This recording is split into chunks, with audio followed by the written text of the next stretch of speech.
இந்த சுவர்க்கத்தில் அல்லாஹு தஆலா அவனை ஈமான் கொண்டு அவன் அனுப்பிய தூதர்களை நம்பி இந்த சுவர்க்கத்தின் மீது விசுவாசம் கொண்டு தூதர்கள் காட்டிய முறையில் நடந்தவர்களுக்கு எல்லா விதமான இன்பங்களையும் வைத்திருக்கிறான்.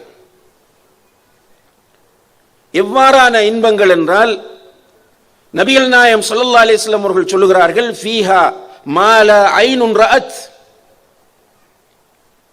எந்த கண்ணுமே பார்த்திருக்காத, லைஃப்ல இந்த உலகத்தில் பிறந்த எந்த ஒரு மனிதனுமே அவனுடைய வாழ்க்கையில் பார்த்திருக்காத இன்பங்கள் இருக்கின்றன.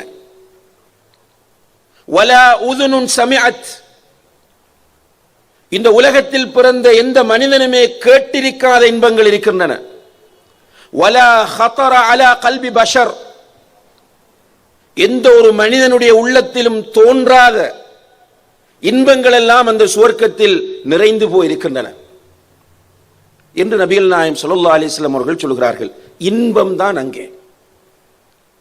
சுகம், சந்தோஷம், மகிழ்ச்சி என்பதை தவிர வேறொன்றும் சுவர்க்கத்தில் கிடையாது. சுவர்க்கத்தை படைத்த அல்லாஹ் அந்த சுவர்க்கத்திற்கு 8 வாசல்களை வைத்திருக்கிறான்.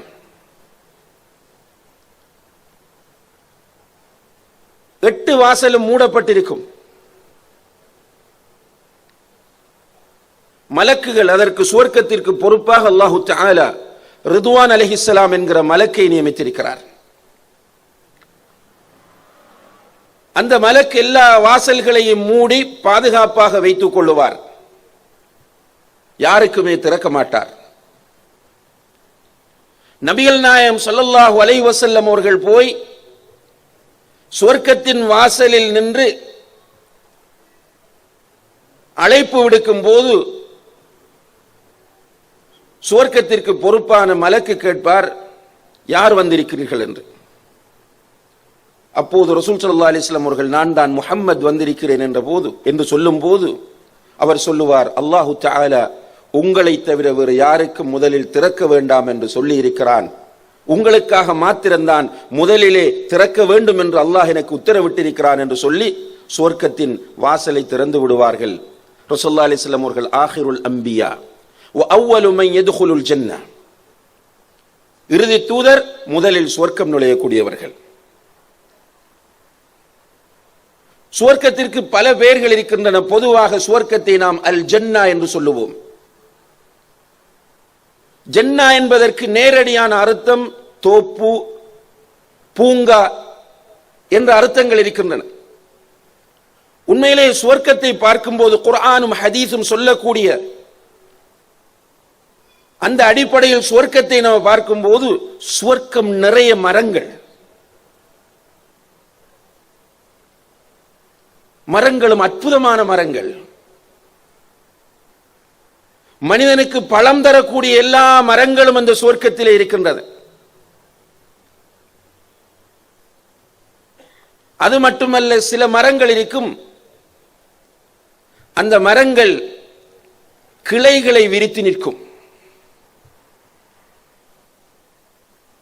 மரத்தின் அடியிலிருந்து வளர்ந்து சென்று கிளைகள் அப்படியே விரிந்து நிற்கும். அந்த கிளைகளுக்கு கீழே ஒரு மனிதன் நடந்து சென்றால் 100 வருடங்கள் நடந்து செல்லலாமாம். அல்லாஹு அக்பர். அப்படியான மரங்கள்.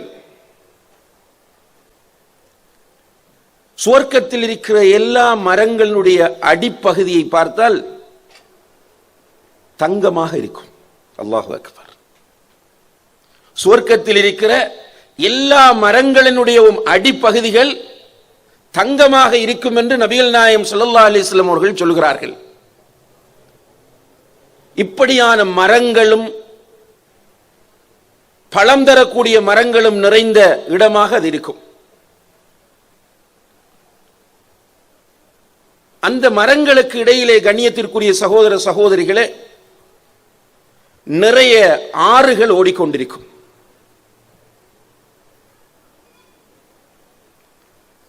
ஆறுகள் என்று சொல்லும் போது நாம் பார்த்ததெல்லாம் வெறும் தண்ணீர் ஆறுகள் தான்.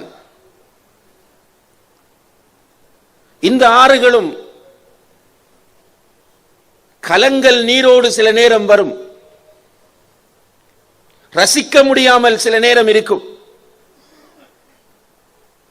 ஆனால் சுவர்க்கத்தில் இருக்கிற ஆறுகள் பல்வேறு விதமான ஆறுகள். தண்ணீர் ஆறுகளை பொறுத்தவரையில் மின் மாஇன் கைரி ஆசின், கலங்காத நீர், கண்ணாடி போன்ற அந்த நீர் இருக்கும். மதுவாறுகள் இருக்கும், பாலாறுகள் இருக்கும், தேனாறுகள் இருக்கும்.